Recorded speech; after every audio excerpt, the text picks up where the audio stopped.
Hello to my faithful followers. We have made it to episode 4 of my experiment with watching all the Oscar-nominated films this year for 2022. So you have reached me in a different, and yet again, another room of my home. The renovation continues, and now I'm in the office without any backdrop. Nice, and I can lean against the wall this time. Maybe it will prevent me from doing as many hand gestures. Okay, today is exciting. We are going to be talking about 2 films. We're going to be talking about Being the Ricardos and Spencer. If you remember from last week, I joined these 2 for a particular reason. Again, I am not trying to compare Lady Diana with Lucille Ball, but I did see some parallels, especially in the way the filmmakers presented the 2 women. Considering that they were very much in the public eye, very beloved by the public, and in relationships that ended up not for their good. Some could say very abusive. Both men cheating on the women and their reactions to that. And I felt both filmmakers took a snapshot of these women's lives. They didn't follow them throughout a specific period of time, but we really have a zeroed in, like almost tunnel vision focus into one very small portion of their lives. So I'm going to start with Being the Ricardos, since I saw that one first, and I actually saw this about a month and a half ago, maybe 2 months ago. I think it was around Christmas. Being the Ricardos is an Amazon Prime original.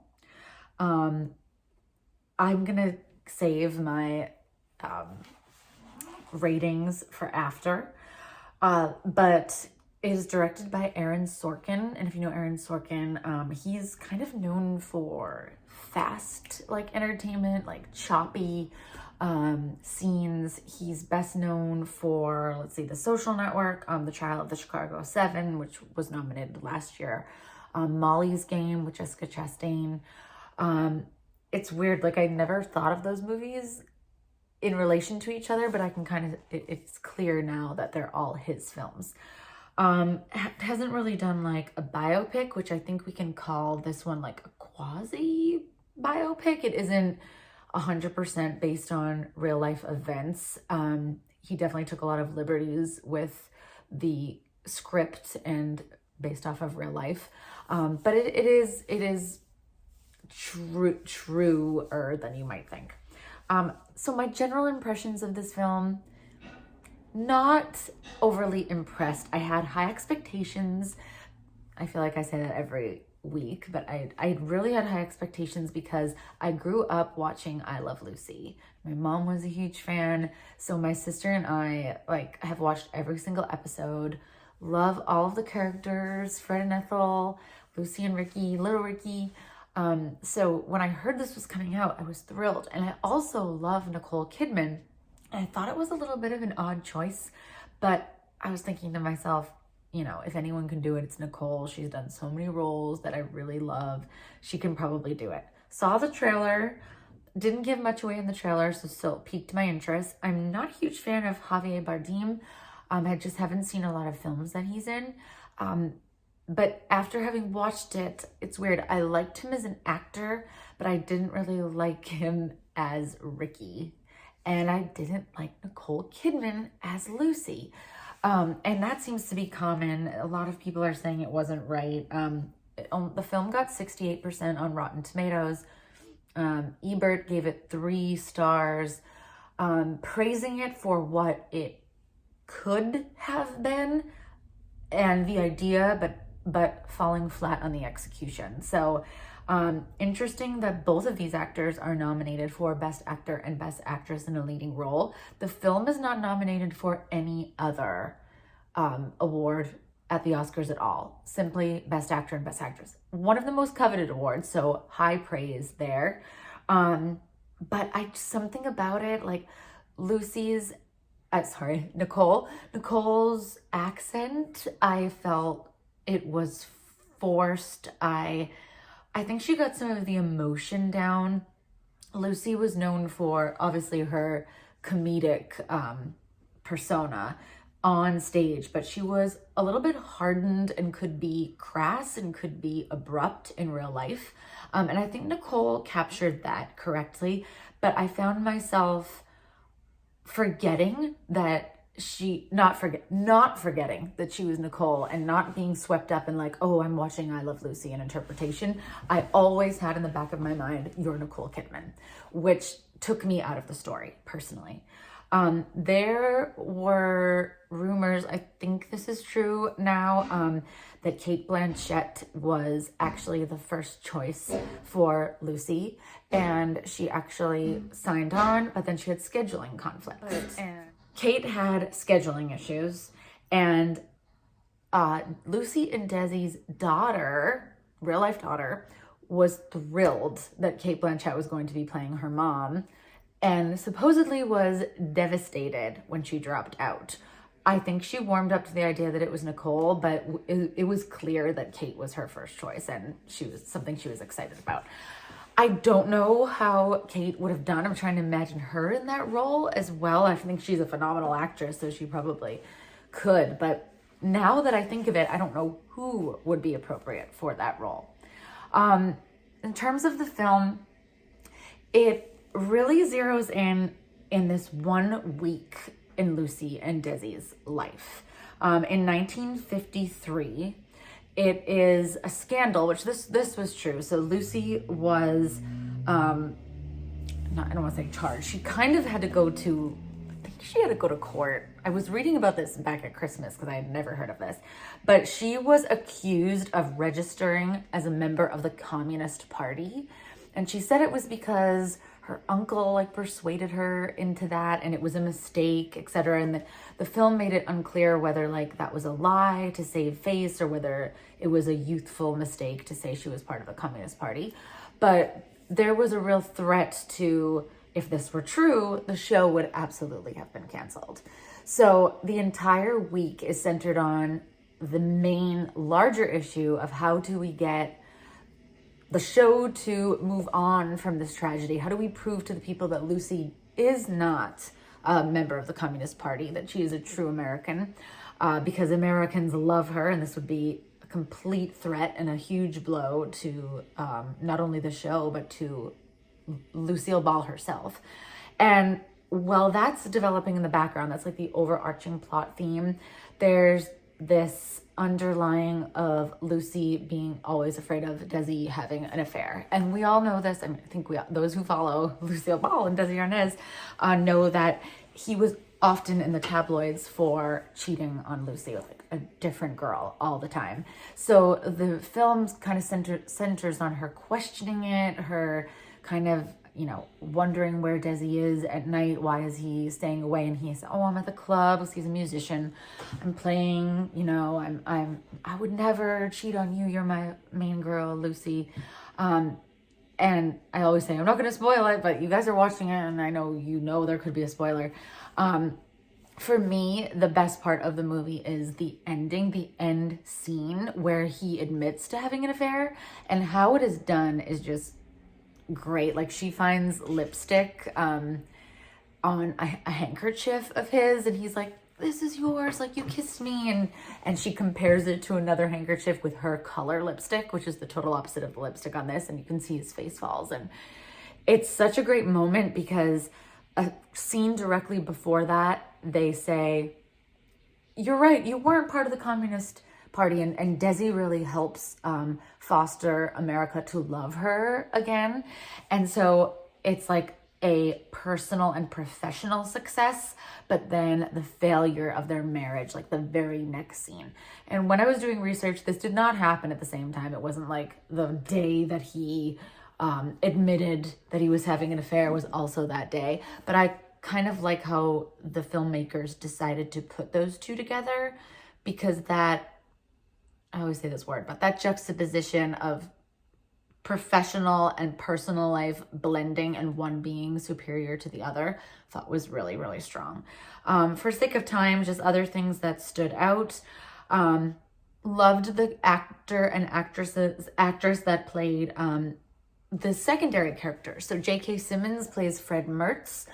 Fred was always one of my favorite characters in I Love Lucy, and I thought he got his voice down, his mannerisms, and I love how they showed his interaction with Lucy, how they had a very close friendship in real life, and I thought the film really got that right. The actress who played Ethel was someone I've never heard of. Nina Arianda. She was a great actor. But I also thought she was a little off for Ethel, and I didn't know that the show really harped on like this kind of antagonistic spirit between Ethel and Lucy, or sorry, Vivian Vance is her real name, and Lucy. And I thought they were really good friends. So I don't know if the show was just highlighting some of their issues between their friendship. And I think it focused a little bit too much on that. It is well known that the actors who played Ethel and Fred did not get along in true life. And I thought the show did a great job showcasing that. But overall, guys, I'm sorry to say, I think I'd probably give this a 2.5. A little higher than some of the other movies that I wasn't crazy about due to the, I would say the filmmaking. The acting didn't really blow me away. I don't think Javier was a good choice for Ricky either. And maybe it's just because I'm comparing him to Desi directly, which I probably shouldn't. The acting really wasn't there for me, but the costumes were great. The whole setting, and I think the story for me, I like how the story was captured. So I'd probably give it a 2.5. All right, this feels abrupt, but again, I don't want to go over my really 20-ish minute mark. Last time I talked to you guys way too long. Spencer is the next one. So that came out right before Christmas. I think it was in November. Depicting the life of Lady Diana, played by Kristen Stewart. And I must tell you, I did not want to see this when it first came out. And I probably wouldn't have seen this if it was not an Oscar-nominated film. Which, by the way, just like being the Ricardos, it is the only film, it is the only award that Spencer is nominated for, is Best Actor. So, of the 5 actresses that are nominated for Best Actress, I truly believe that Kristen Stewart should win. I haven't seen 3 of the others, so I could change my mind, but that's my first instinct. That's how good I thought she was. So unlike Nicole Kidman playing Lucy, with Kristen Stewart, I forgot that it was her, and I was really thinking about Princess Diana. That's for me the mark of like, did you do a good job acting? Am I forgetting who you are as a real person, and am I really transported into your character? I thought Kristen Stewart was the strangest choice for this role. I would have never have chosen her. I'd never compare her to Princess Diana, but it works, guys. It works so well. If you are a fan of The Crown, which I very much am on Netflix, the actress that played Lady Diana in this past season was phenomenal. And I truly think that that actress looks, let me look her up, sorry. I think she looks more like Lady Diana, physical, but I think that Kristen Stewart did a better job embodying her. Like, there were scenes where if you watch videos of Princess Diana, like, Kristen Stewart walked like her, and she got her facial expressions down, and something in just like the intensity of her look was really there. But I don't know. And I was shocked because I did not think that I would like her in this role. And I was watching The Crown when the previews came out for Spencer, and I was like, all right, guys, how many more films do we need of Princess Diana? I'm obsessed with the story of the royal family of Princess Diana. Not that it's a story. I'm a huge Anglophile, so I love learning about the royal family, and I'm always intrigued by anything Princess Di, William and Harry, The Crown. But I just thought it was overkill. I didn't know why it seemed like it wanted to compete with The Crown. And now I see why.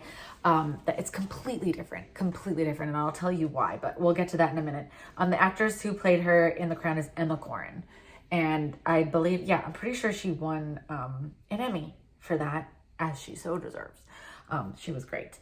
But this film is directed by Pablo Larraín. He actually directed the movie Jackie, with Natalie Portman, which I have never seen. So, but I read that they call this like a companion movie. So he's very interested in the woman in like the political spotlight and the aftermath of something horrible. So Jackie in the aftermath of JFK dying, and Princess Di in the aftermath of like her husband's very public affair and really an attack by the monarchy on her. But the director said, quote, he gave the tagline for this film, "A fable from a true tragedy." So I really like this. So right off the bat, you know, these are not always going to be factual. Like, don't go into it thinking this is an exact biography. Like, we're going to get a play-by-play of this exactly happened. Like, you have to suspend your disbelief. We don't know if all of this is accurate. But we know that the story of Princess Diana is a tragedy, and it is true, and a lot of these events are true, but I think he is just, you know, toying with what could have been. Because the movie, if I have to think about it in 2 words, haunting and psychological. So like, we are in the mind of Princess Diana. When you watch this, it's about 2 hours long. I think it's a little over. You feel like the only character in the film is Princess Diana. There's very minimal dialogue. When there is, it's very pointed, and it's very, it is very important to the, I would say, the development of her as a character. For me, if you ask me the 2 main characters in this film, I would tell you Kristen Stewart, so Lady Diana, and the music, the score. Check it out, guys. It is so freaking good. And it becomes another character. And why I say that is the looks that she gives, coupled with the music, the moments of intensity are so strong that you feel like your heart is racing and you feel like, wow, that was so intense. There's a scene, and again, I know I won't spoil the whole thing, but there's a scene where it's Christmas. So this whole thing sets in 1991 during Christmas. And much like Being the Ricardos, this film is set, Being the Ricardos is only set in a week. This movie is set in a weekend. Christmas 1991, when Diana is visiting the estate, I think it's Balmoral, where they go every Christmas. Is very filled with tradition. So it's just the turn of events within that time period. So there's a scene where for Christmas, Charles gives Diana a string of pearls, beautiful, like really thick pearls. And her whole obsession for the beginning of the film is Charles gave these exact pearls to Camilla. And she knows. And she's like, that's such a slap in the face. Does he realize he got that for us both? Does he not even know? Like, which is worse, that he can't remember that he gave it to the both of us, or that he gave it to his lover and now he's giving it to me? So she's told to wear these pearls the next day after she receives them on Christmas Eve. And fun, cool thing that they did, not really fun, it's really sad, but the royals have all their outfits mapped out for them on an occasion like that, right? So when you have a weekend full of events with lunch, dinner, church, Christmas, opening the Christmas presents, you have a designated outfit that you wear for each of those, and it comes in on this beautiful rack with your maid or your manservant, and it's written on it literally like Lady Diana, Christmas breakfast, church, Christmas dinner, things like that. But they zero in, obviously, the director zeroes in on the camera on a tag on the dress. And instead of saying Princess Diana, it says POW, which obviously stands for, maybe it's not obvious, Princess of Wales, right? So they're not going to write Princess Diana, it's just POW. But it is not a coincidence that we all know that also stands for Prisoner of War. So the whole movie is kind of like this psychological dive into her psyche at this time, where she's devastated with the affair with Camilla. She feels trapped by the royal family. She can't be herself. She can't be, independent like she longs. And it's this feeling of just being imprisoned. Back to the scene where she gets the pearls. She wears them to Christmas dinner, and I don't know if this is common knowledge either, but Princess Diana struggled with eating disorders, specifically bulimia, also cutting and I just found this out. I did not know, but she apparently attempted suicide. They think at least 5 times. So the movie showcases each of those things, and they really, really delve into the after effects, or the current effects of her eating disorder. And she doesn't want to eat at the Christmas meal, and they bring her just soup.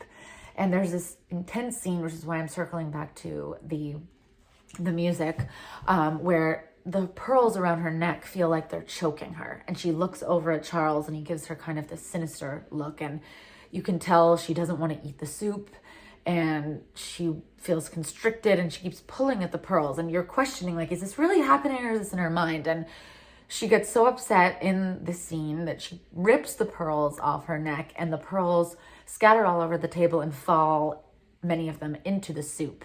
And at this point, remember, she doesn't want to eat. But as soon as the pearls fall in the soup, she scoops them up and she starts eating them while she's looking at Prince Charles. And everyone around her is just like acting like as if nothing happened. And we don't really see her many times eat in the film, but she's like eating these pearls. And the music the entire time, I will tell you, my mom and I watched it together, and we were just like, that was some good acting. That scene was killer. Feel like she should win the Oscar just for that alone. But it was obviously in her mind. It did not happen. The very next scene shows her leave, and she still has those pearls on. But very much a motif in that movie, the pearls. I could go on and on, I realize, about this, because I feel like there was so much symbolism here. There were great moments between her and William and Harry, and obviously the actors who play them, where you see this woman who really like longs for independence, but most of all is just very concerned with her role as a mother, and wants to be the best for her boys, and feels trapped. And the end scene is just like her kind of embracing life in her own way with the boys, which I really, really loved. But I guess the last thing I want to say about it is the way they depict the royal family. So if you are a fan of The Crown, which I am, as you know, because I've said it 10 times, it was the first time that it felt it humanized the royal family for me. Like, I found myself feeling bad for Charles while I was watching The Crown. Like, well, he saw Camilla first, and like the family kind of pushed him and Diana together, when in my mind Charles has always been a villain until The Crown. And I always kind of thought Queen Elizabeth was some stuffy, cranky old woman, and this made me see her in a different light as well. And during Christmas time in The Crown, you see them showcase as a very fun, lively family, that it's not all tradition, it's not all stuffy, like they know how to let their hair down, if you will. Whereas in Spencer, it's like Diana and the boys are wanting this normalcy at the holidays, and the royal family is just shown as completely sterile. Like, everything is tradition. There is no fun. We are like, there's even a line where, the boys say, why do we have to open our presents on Christmas Eve? Why can't we open them like normal people on Christmas morning? And Charles tells them, oh, Santa visits like all the royals first because you get special treatment. And you're just like rolling your eyes like, is this real life? So I think the film does a really good job showing them from Diana's perspective. And I just watched this movie. It might have been in this film. I watched 3 movies over the weekend, guys, to catch up. And there was a line somewhere that said, people are not all good and all bad. If people were all bad, it would be much easier to, write them off, or to walk away from things. And you kind of have to walk the line of noticing that we all have good and bad to us. So I do feel the royals have good to them. I feel like Diana was definitely mistreated and could have been treated better. But there was a line from one of the minor characters who told Diana, don't look at this as a conspiracy. Not everything is against you. It's just part of their way, their culture. If you don't belong with it, that's fine, but I don't want you to take everything personally. That really hit me. And it made me think, like, maybe she was hyper focused on them being against her when it's really just the royal way. I'm not saying that's right, but it opened me up to a different perspective. Well, we're looking at the royal family as a villain, a collective villain. And there is a lesser character who's kind of supposed to be the villain, even more so than the family, which if you watch it, you'll see. But again, the two main characters, Diana, and the music, the snapshot into her pain, really, which was beautifully acted. Cinematography was beautiful. Music was excellent. Acting was great, but slow. I thought a slow film. My mom and I were saying, like, if you're not interested in the royal family, if you're not interested in learning about Lady Diana, knowing more like into her life or maybe into like her worldview, I feel like you would feel it would be dull. It would be slow. I think it could have gone a little quicker, but also I think it kind of matched the heaviness and the pain she was feeling too. So I think I'd give this one a 3.5. That's my final rating. I went back and forth on this because I do think the acting is that good that it can bump it up a notch. I'm going to have to go back and listen to my videos, guys, because I have not been keeping track. I wrote them down, but I didn't write all of them down. I'm like, which one did I rate the highest so far? It might have been Power of the Dog. But now I don't know. But remember, I'm going to go back to this and like reassess after I've watched them all. Just for an update, I have 8 movies left to watch on my list. I'll be watching 2 this weekend. And of those 8, 3 of them are only in theaters right now. So I might have to get to a theater quickly because time is running out. We'll almost be halfway through these. Just for a preview for next week. Next week, I am going to be watching reviewing The Tragedy of Macbeth and Belfast. And as you know, I'm always trying to find connections. And this connection I am finding is both are filmed in black and white. Yes, that is my connection. Super excited to see both of them. Heard great things. And love Denzel Washington.